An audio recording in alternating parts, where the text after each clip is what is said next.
शलोम। Hallelujah. आज हम सीखेंगे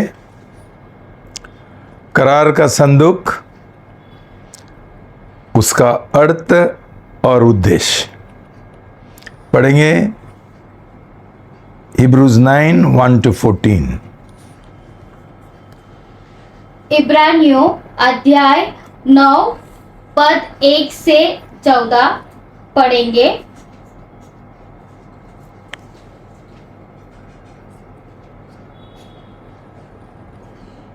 उस पहला करार में भी सेवा के नियम थे और ऐसा पवित्र स्थान था जो इस जगत का था, क्योंकि एक तंबू बनाया गया। पहले तंबू में दीवट और मेज और भेंट की रोटियां थी और वह पवित्र स्थान कहलाता है। दूसरा पर्दे के पीछे वह तंबू था जो पवित्र स्थान कहलाता है। उसमें सोने की धूपदानी और चारों ओर सोने से मढ़ा हुआ करार का संदूक और इसमें मन्ना से भरा हुआ सोने का मर्तबान और हारून की छड़ी जिसमें फूल फल आ गए थे और करार की पट्टियां थी। उसके ऊपर दोनों तेजोमय करूब थे जो प्रायश्चित के ढकने पर छाए किए हुए थे। इनका एक एक करके वर्णन करने का अभी अवसर नहीं है। ये वस्तुएं इस रीति से तैयार हो चुकी उस पहले तंबू में याजक हर समय प्रवेश करके सेवा के कार्य संपन्न करते हैं, पर दूसरे में केवल महायाजक वर्ष भर में एक ही बार जाता है और बिना लहू लिए नहीं जाता, जिसे वह अपने लिए और लोगों की भूल चूक के लिए चढ़ाता है। इससे पवित्र आत्मा यही दिखाता है कि जब तक पहला तंबू खड़ा है तब तक पवित्र स्थान का मार्ग प्रकट नहीं हुआ। यह तंबू वर्तमान समय के लिए एक दृष्टांत है जिसमें ऐसी भेंट और बलिदान चढ़ाए जाते हैं जिनसे आराधना करने वालों के विवेक सिद्ध नहीं हो सकते, क्योंकि वे केवल खाने पीने की वस्तुओं और भांति भांति की स्नान विधि के आधार पर शारीरिक नियम है जो सुधार के समय तक के लिए नियुक्त किए गए हैं। परंतु जब मसीह आने वाली अच्छी अच्छी वस्तुओं का महायाजक होकर आया तो उसने और भी बड़े और सिद्ध तंबू से होकर, जो हाथ का बना नहीं और बकरों और बछड़ों के लहू के द्वारा नहीं, पर अपने ही लहू के द्वारा एक ही बार पवित्र स्थान में प्रवेश किया और अनंत छुटकारा प्राप्त किया। क्योंकि जब बकरों और बैलों का लहू और कलोर की राख का अपवित्र लोगों पर छिड़का जाना शरीर की शुद्धता के लिए उन्हें पवित्र करता है, तो मसीह का लहू जिसने अपने आप को सनातन आत्मा के द्वारा परमेश्वर के सामने निर्दोष चढ़ाया, तुम्हारे विवेक को मरे हुए कामों से क्यों न शुद्ध करेगा, ताकि तुम जीवते परमेश्वर की सेवा करो। यह परमेश्वर का शब्द है। प्रभु को धन्यवाद। आइए हम सब मिलकर इस वक्त प्रार्थना करेंगे। सच में ये जो संदेश है, ये प्रभु का वचन हमारे दिल को छुए और हम उसका दया क्षमा आज पाए और सुनकर अनसुना करने नहीं, लेकिन सच में आज प्रभु हमारा उद्धार करेगा। आज हमको जो महत्वपूर्ण भाग दिया हुआ है उसका हम हिस्सेदार बने। ये हम सब मिलकर प्रार्थना करेंगे। हालेलुया प्रभु यीशु, बहुत धन्यवाद देते प्रभु आज का सुंदर समय के लिए प्रभु, खासकर इस वक्त प्रभु ये संदेश को आपका हवाले करती हूँ प्रभु यीशु। सच में प्रभु यूट्यूब के द्वारा हर एक सुनने वालों को आपके हवाले करती हूँ प्रभु। पिताजी जो कुछ भी सिखाएंगे प्रभु, एक एक कर हृदय छिदे प्रभु यीशु, और वो सच्चाई को वो समझने का प्रभु आपका बुद्धि उनको देना प्रभु यीशु। प्रभु आप ऐसा करते उनके जीवन में, इसीलिए धन्यवाद।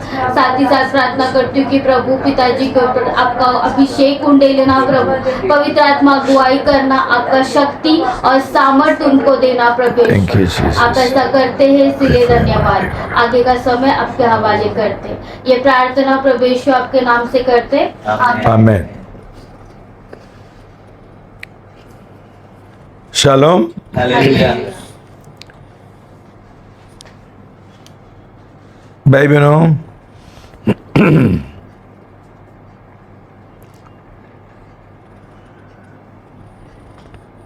अलग अलग तरीके से ये दुनिया में सुशासन चलता है। उसमें से दो महत्वपूर्ण है, एक है लोकतंत्र और दूसरा है राजतंत्र, डेमोक्रेसी एंड मॉनर्की।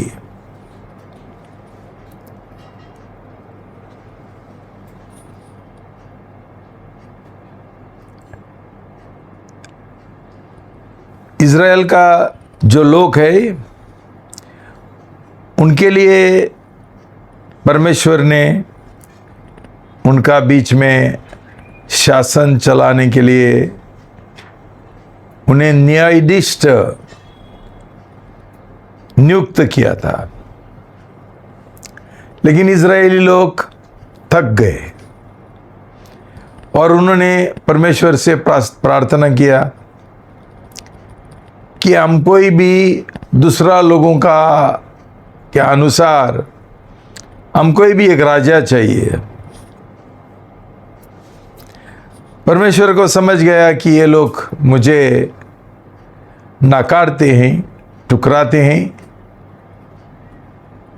कि परमेश्वर का जो सुशासन है वो उनको नहीं चाहिए। परमेश्वर का सुशासन है थियोक्रेसी। थियोक्रेसी है देवतंत्र, ईश्वरीय तंत्र, वो खुदा तंत्र जैसा हम बोलेंगे, जहां परमेश्वर ने हमको उसका नियम शास्त्र दिया और उसके अनुसार हम जीना है। तो परमेश्वर वहां राजा है। तो परमेश्वर ने बोला ठीक है, कि उनको दूसरा लोगों का जैसा राजा मांगता था और शाऊल को राजा बनाया। वो फेल हो गया और परमेश्वर उसके साथ प्रसन्न नहीं था और परमेश्वर ने उसको निकाल दिया। उसके बाद परमेश्वर बोलता है 1 शमूएल 13:14 में, 1 शमूएल अध्याय 13 पद 14 पढ़ेंगे। परंतु अब तेरा राज्य बना न रहेगा। यहोवा ने अपने लिए एक ऐसे पुरुष को ढूंढ लिया है जो उसके दिल के अनुसार है, और यहोवा ने उसी को अपनी प्रजा पर प्रधान होने को ठहराया है, क्योंकि तूने यहोवा की आज्ञा को नहीं माना। भाई बहनों,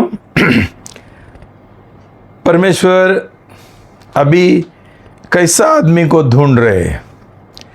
बोलता है मुझे एक ऐसा व्यक्ति चाहिए जो मेरा खुद का दिल के अनुसार है। और परमेश्वर ने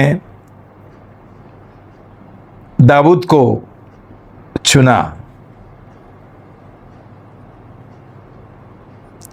सवाल ये है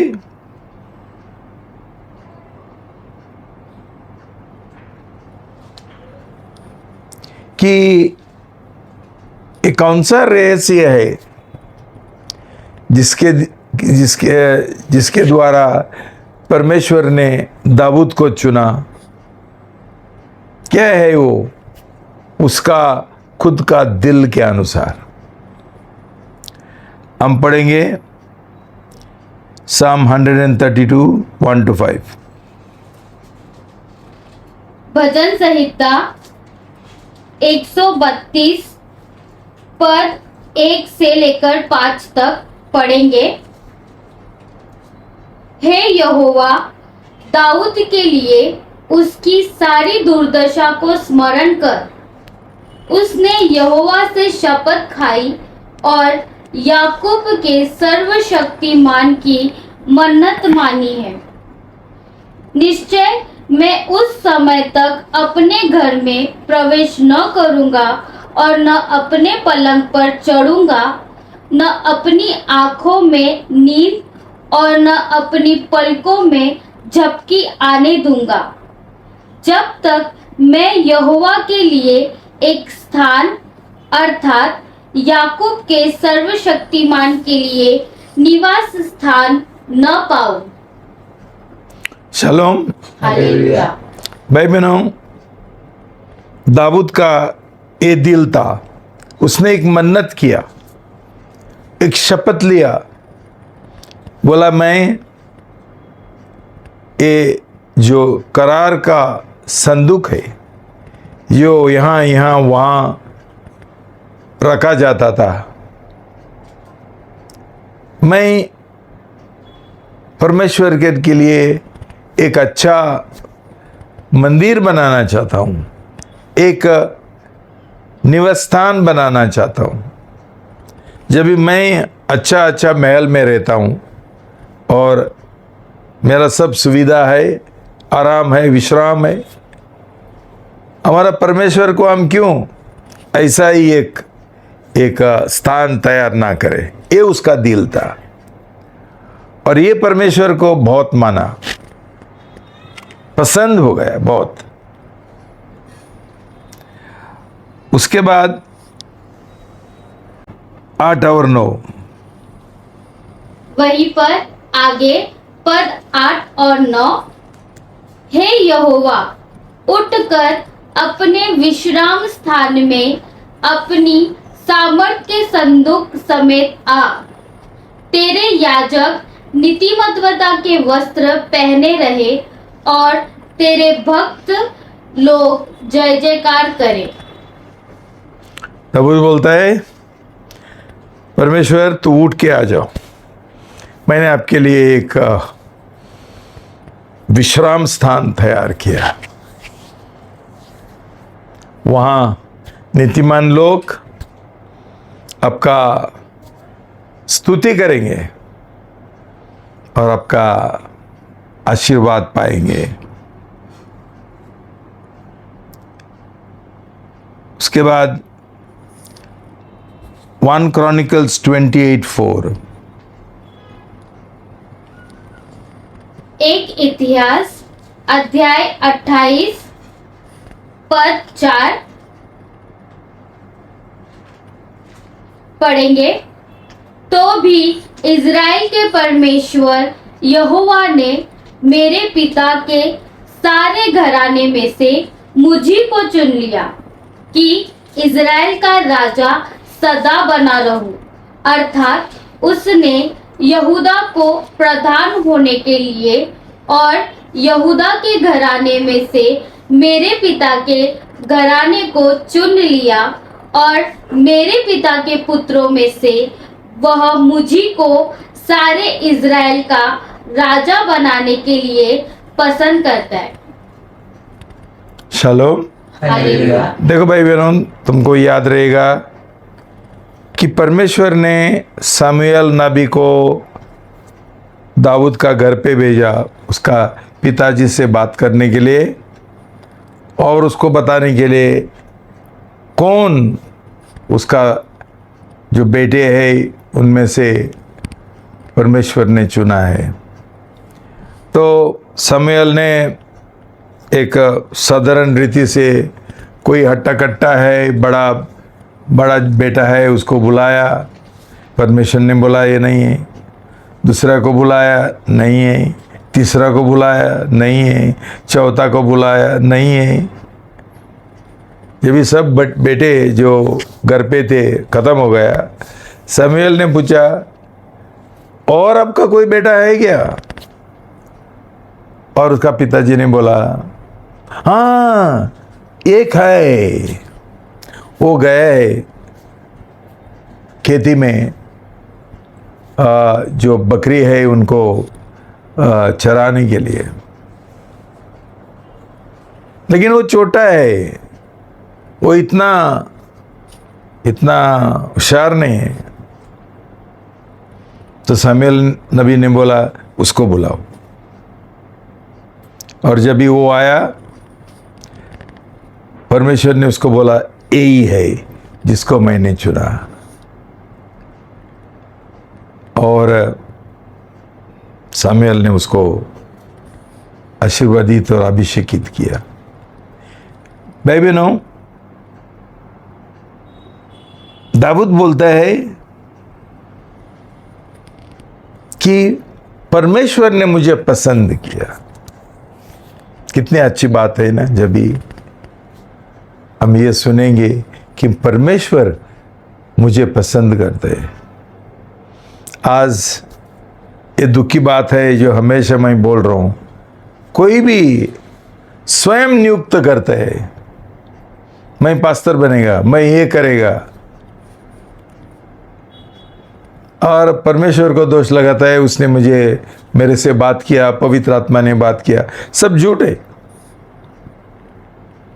परमेश्वर ने ये लोगों ने कभी नियुक्त किया ही नहीं। ये लोगों का कभी कभी स्वभाव बराबर नहीं है, कोई ट्रेनिंग नहीं है, प्रभु का वचन बराबर नहीं जानते हैं, लेकिन कलीसिया शुरू करते हैं।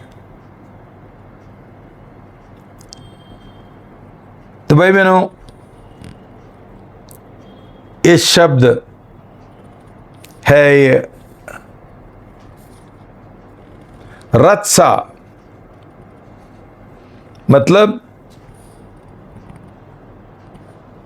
पसंद करता हूं।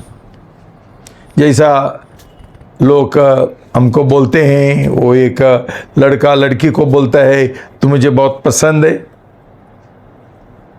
परमेश्वर ने दाऊद को बोला तू मुझे बहुत पसंद है। क्यों? इसमें क्या था?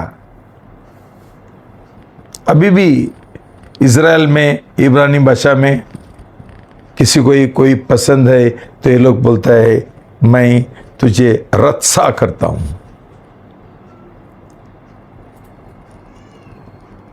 एक ही कारण हो सकता है भाई बहनों। क्यों दाऊद को परमेश्वर इतना पसंद था? क्यों? दाऊद का दिल में एक ऐसा सोच था, एक योजना था जो बिल्कुल परमेश्वर का दिल का जो सोच है उसका अनुसार था। हम कभी बोलते हैं ना कि तूने मेरा मुंह का शब्द छीन लिया।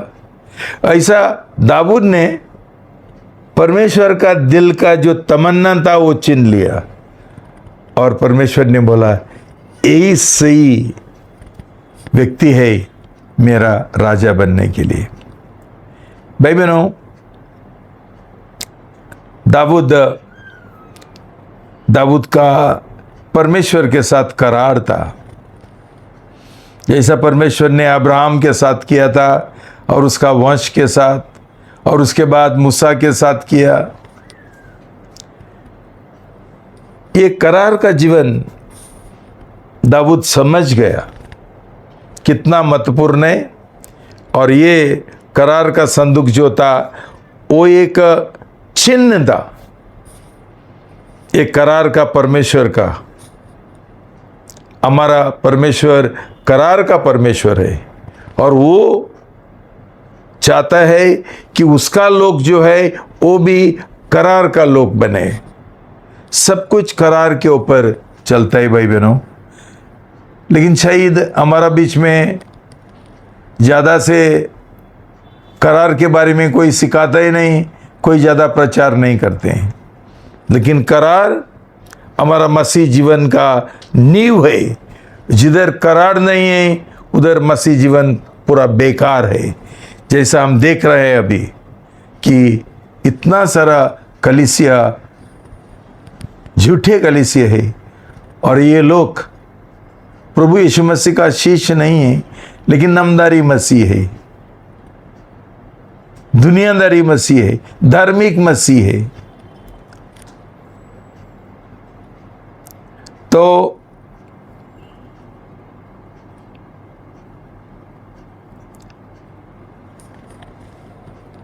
मैं तुमको ये तंबू के बारे में थोड़ा बताना चाहता हूं कि परमेश्वर ने ये करार का संदूक को इतना महत्व दिया कि वो कैसा बनाना है वो उसने बराबर बारीकी से उनको आदेश दिया कैसा बनाने का है, एक एक चीज, और ये किधर रखने का है। एक अति पवित्र स्थान वहां और रखने का है। ये बड़ा तंबू का बीच में। तो ये तंबू क्या था? ये तंबू को 3 भाग थे। एक था बाहर का आंगन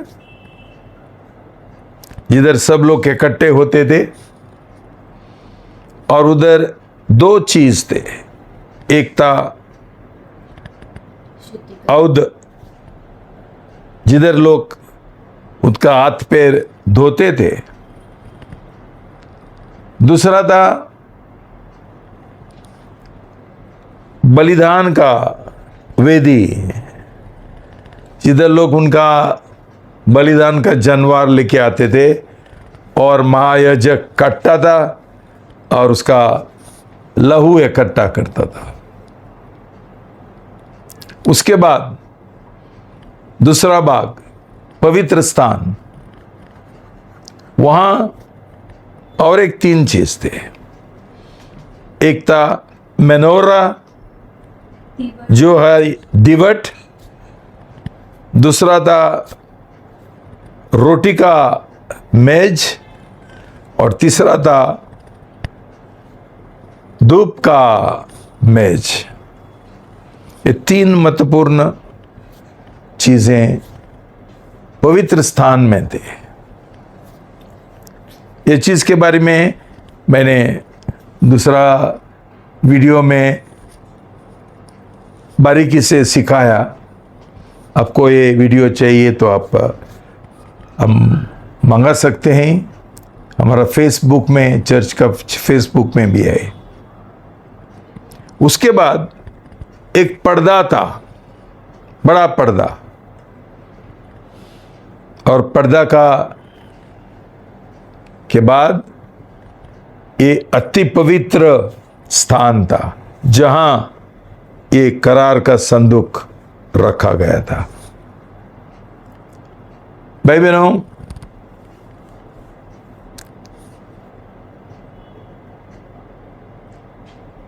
याजक किसी को ही वहां जाने के लिए अनुमति नहीं था। सिर्फ महायाजक ये अति पवित्र स्थान में जाता था। साल में 1 बार जानवर का लहू लेकर, और वहां परमेश्वर उससे बात करता था।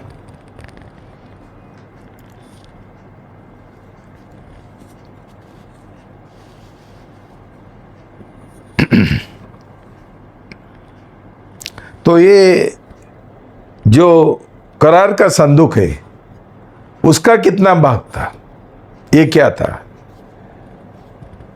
वो एक दो भाग था। एक था एक बॉक्स, पेटी जैसा,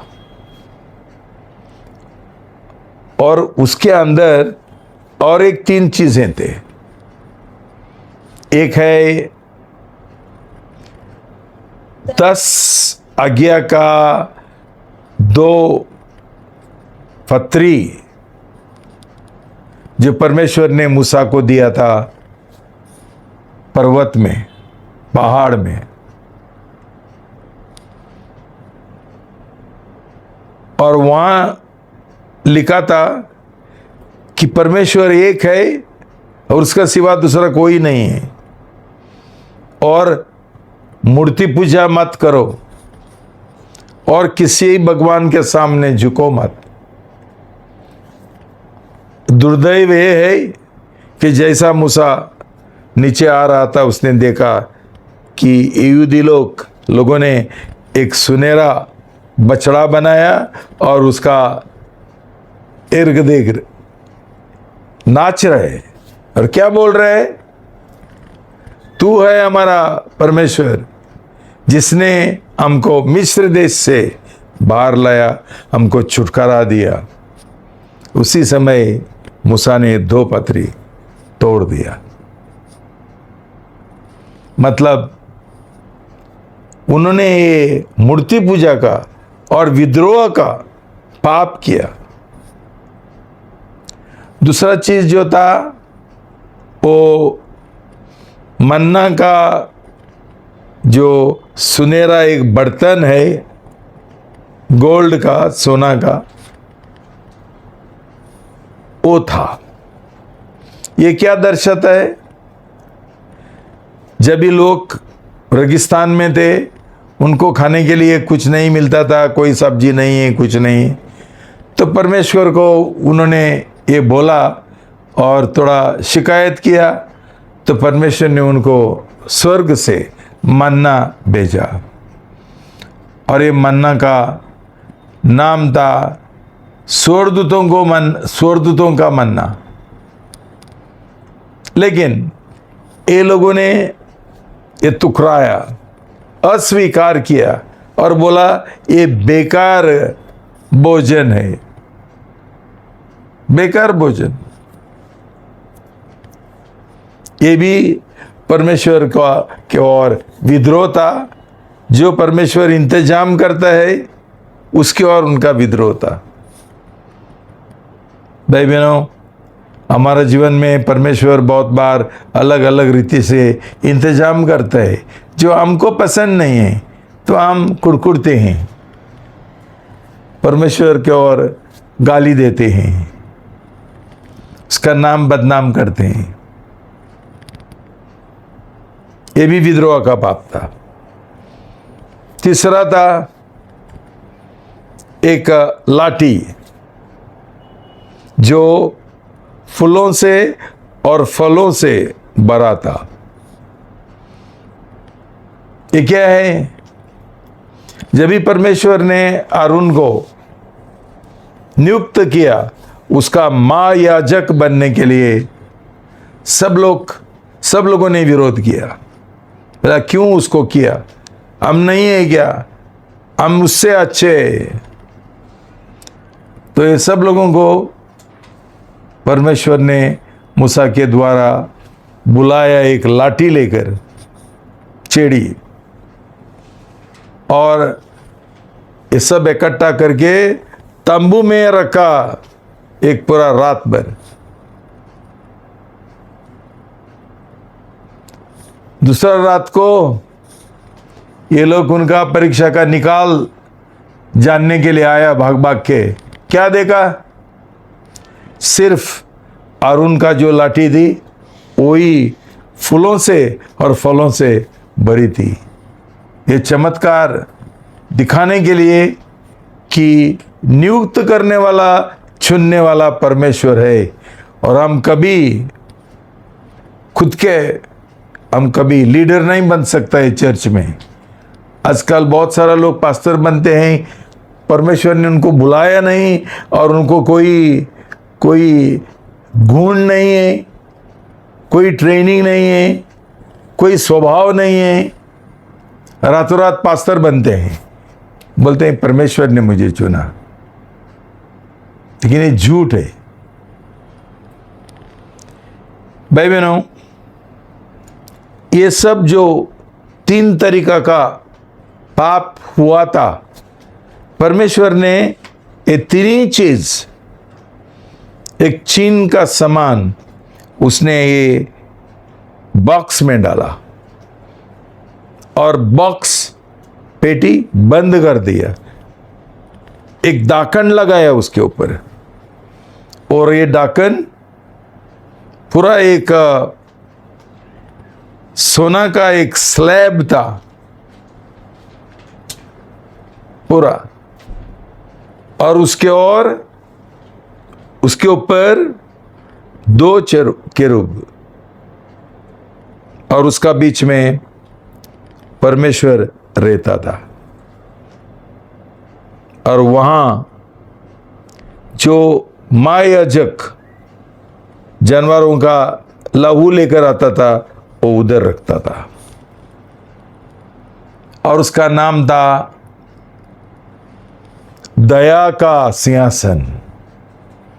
भाई बहनों, दया का सिंहासन, इसका मतलब क्या है कि परमेश्वर को ये सब पाप दिखाई नहीं देता है। इसको क्या दिखाई देते हैं? सिर्फ लहू, सिर्फ लहू, बलिदान का लहू, पाप क्षमा करने वाला लहू।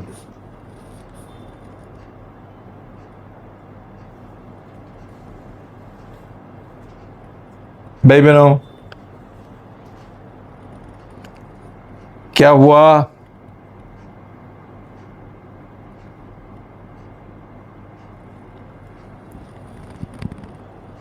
सही लहू जो हमारा पाप क्षमा करता है, ये प्रभु यीशु मसीह का लहू है जो उसने क्रूस के ऊपर बहाया।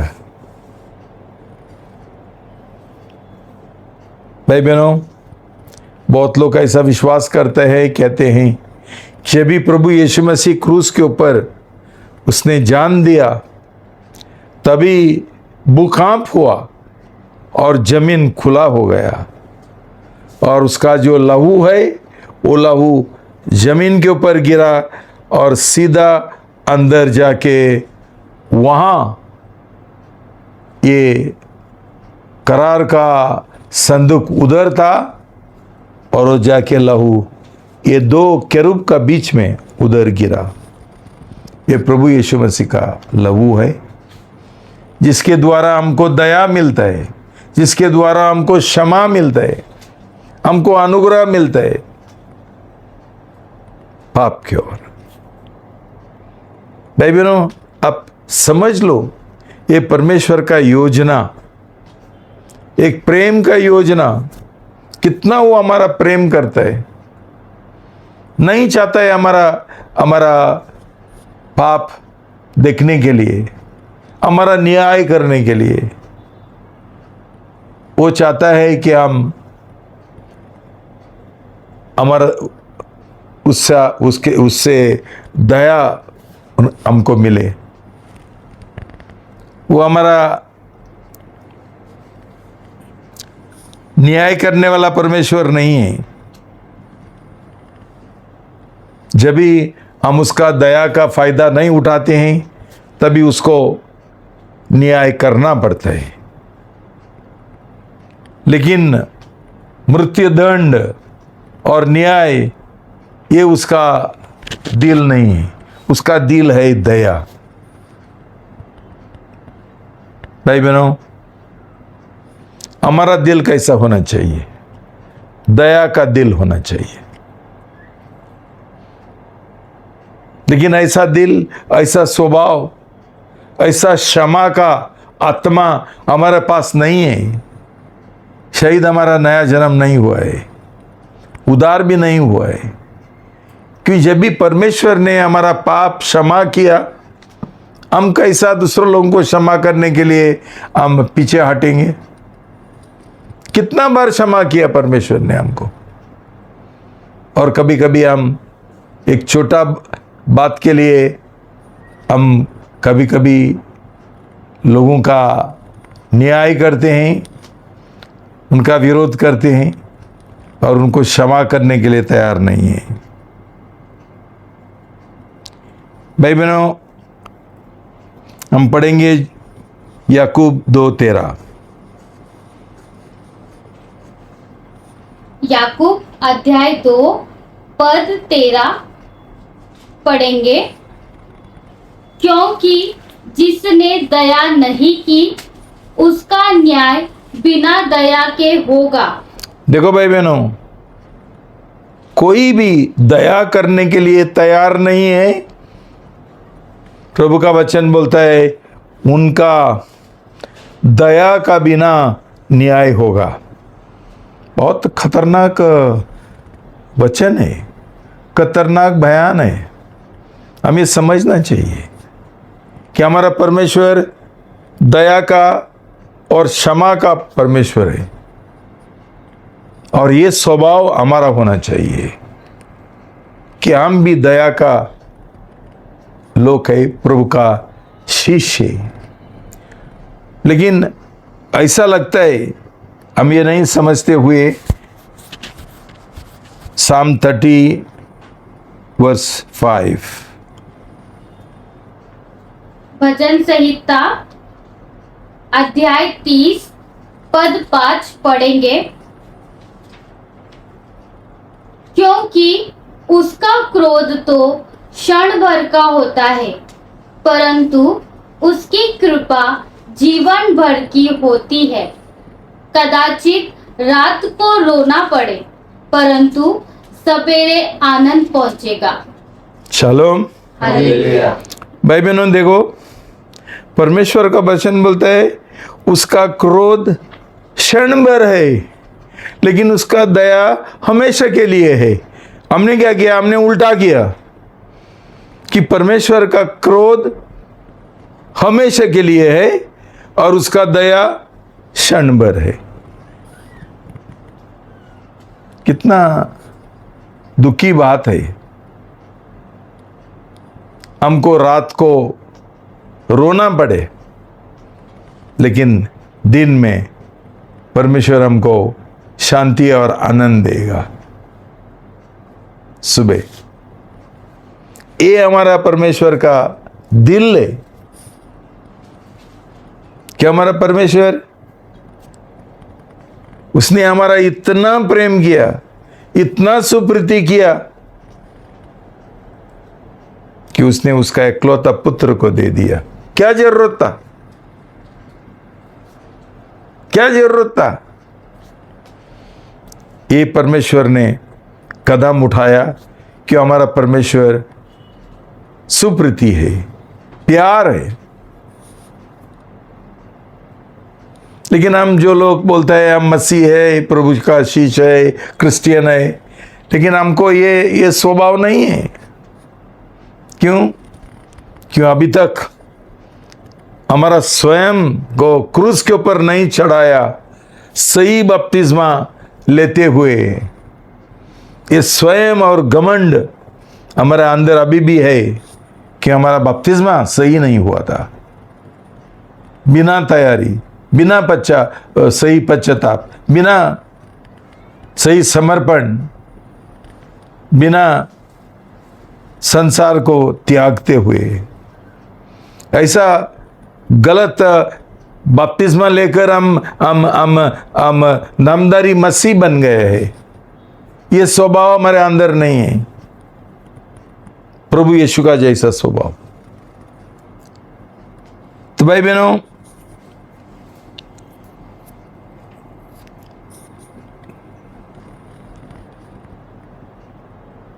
हम क्या सीख सकते हैं?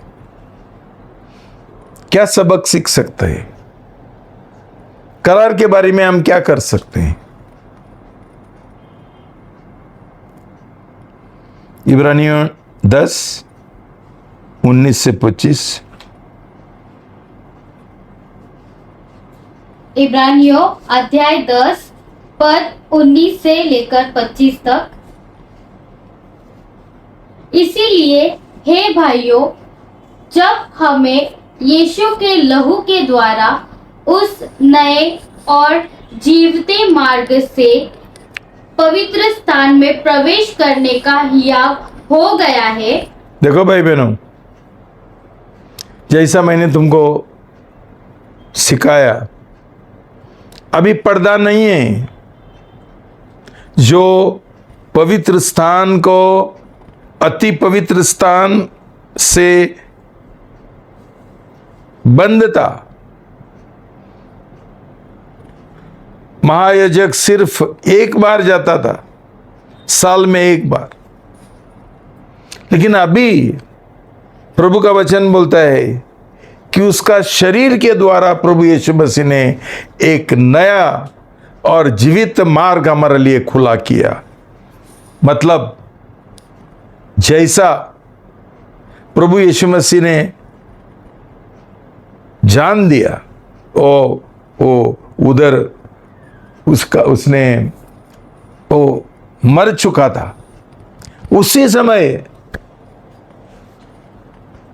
मंदिर का जो ये था, तंबू का जो ये था, पर्दा था, फट गया। मतलब क्या है, अभी कोई मना नहीं करता है, अभी पूरा अनुमति है, पूरा परवानगी है अति पवित्र स्थान में जाने के लिए याव के साथ। भाई बहनों, हम लोग तैयार है क्या ये नया और जीवित मार्ग अपनाने के लिए, प्रभु यीशु मसीह को अपनाने के लिए और ये मार्ग में चलने के लिए, एक सही प्रभु यीशु मसीह का शिष्य बनते हुए। इब्रानी 4:16। इब्रानियों अध्याय 4 पद 16। इसीलिए आओ हम अनुग्रह के सिंहासन के निकट हियाव बांधकर चले कि हम पर दया हो और वह अनुग्रह पाए जो आवश्यकता के समय हमारी सहायता करे। भाई बहनों,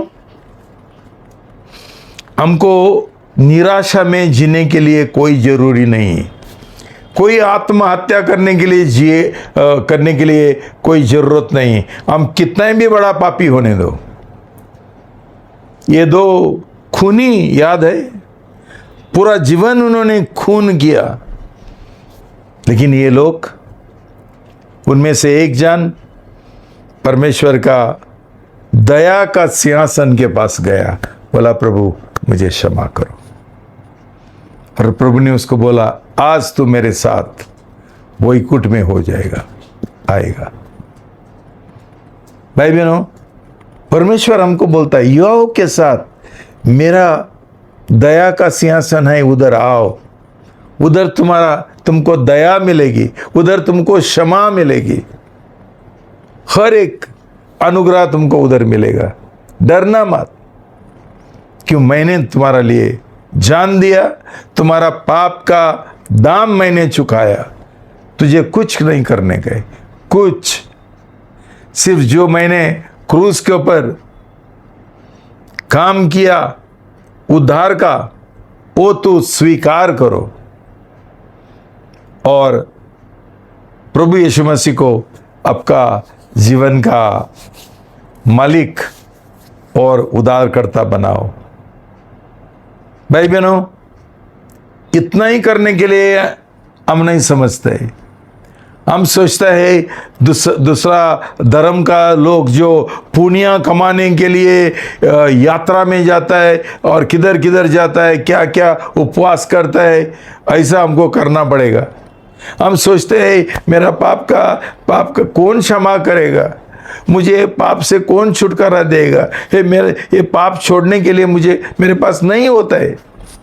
लेकिन प्रभु बोलता है सब कुछ संभव है, क्यों मैंने तुम्हारा पाप मिटा दिया और तुमको पूरा छुटकारा दिया, तुम्हारा पाप मैंने क्षमा किया, नया जीवन हम शुरू कर सकते हैं। भाई बहनों, क्यों इतना देरी हम करते हैं? क्यों इतना देरी? एक ही चीज जो जरूरी है वो ये है, 1 शमूएल 6:19। 1 शमूएल अध्याय 6 पद 19 पढ़ेंगे।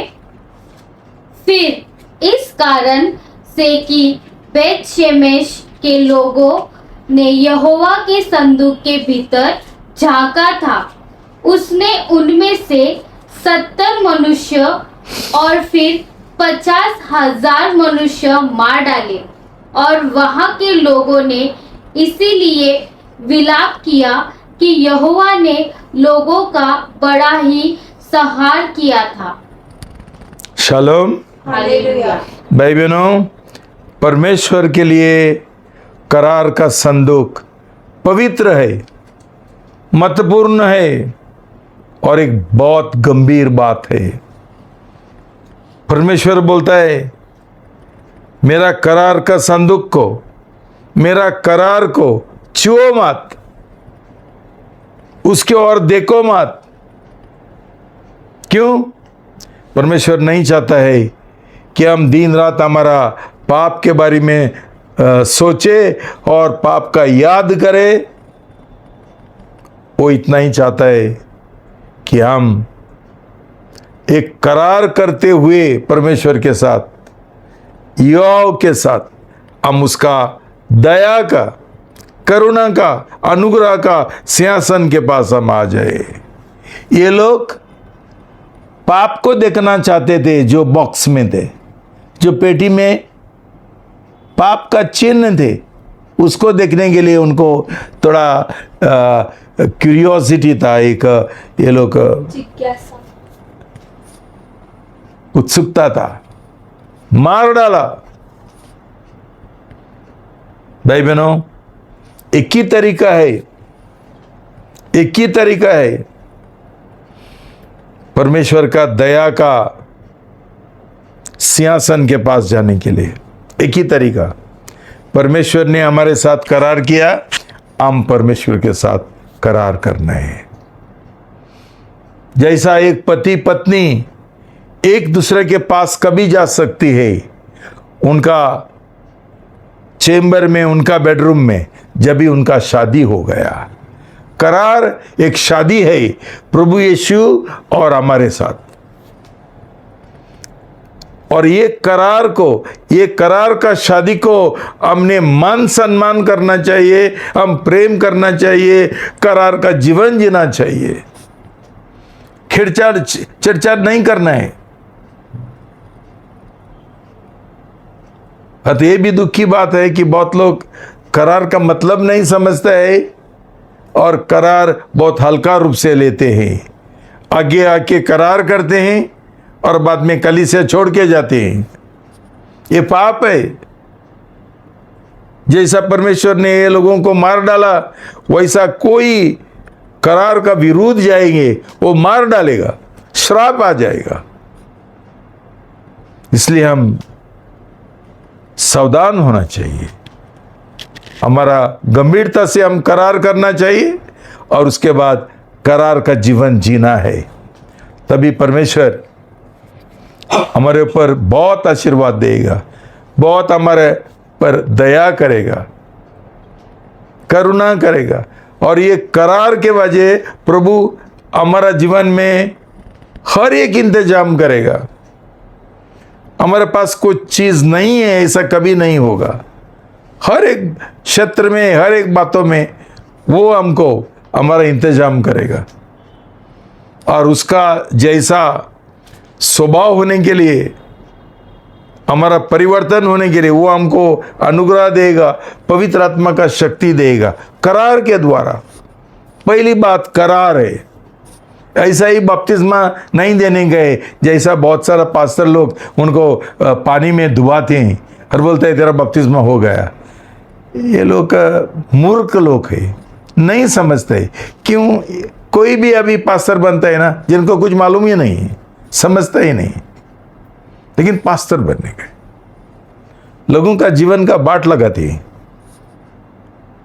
तो इसलिए भाई बहनों, ये मेरा शिक्षा इसके लिए, ताकि एक नया एक बेदारी आ सके हमारा जीवन में, नया जन्म के द्वारा और करार के द्वारा।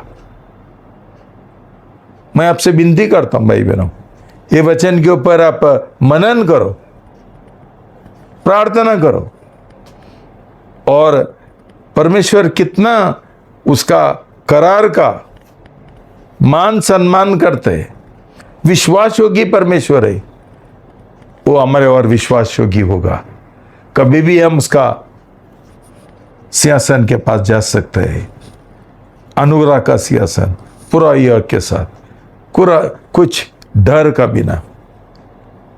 मेरा ये प्रार्थना है कि प्रभु तुमको ये जो उसका शब्द है, वचन है, पवित्र आत्मा के द्वारा तुमको समझाएगा। ये तुम्हारा सिर्फ दिमाग में नहीं जाएगा, लेकिन दिमाग का उत्तर से तुम्हारा दिल में आएगा और तुम उसका आज्ञा पालन करेगा। प्रभु को धन्यवाद, और प्रभु तुमको आशीर्वाद दे। प्रार्थना करेंगे। पिता परमेश्वर, आप एक करार का परमेश्वर है, इसलिए मैं बहुत धन्यवाद देता हूं।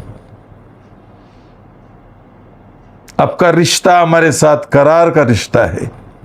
आपने वो पहला कदम उठाया हमारे साथ ये करार का रिश्ता शुरू करने के लिए, और आप हमको बुलाते हैं कि तुम भी वैसा ही करार का रिश्ता मेरे साथ करना, मेरे साथ एक आत्मिक शादी करना।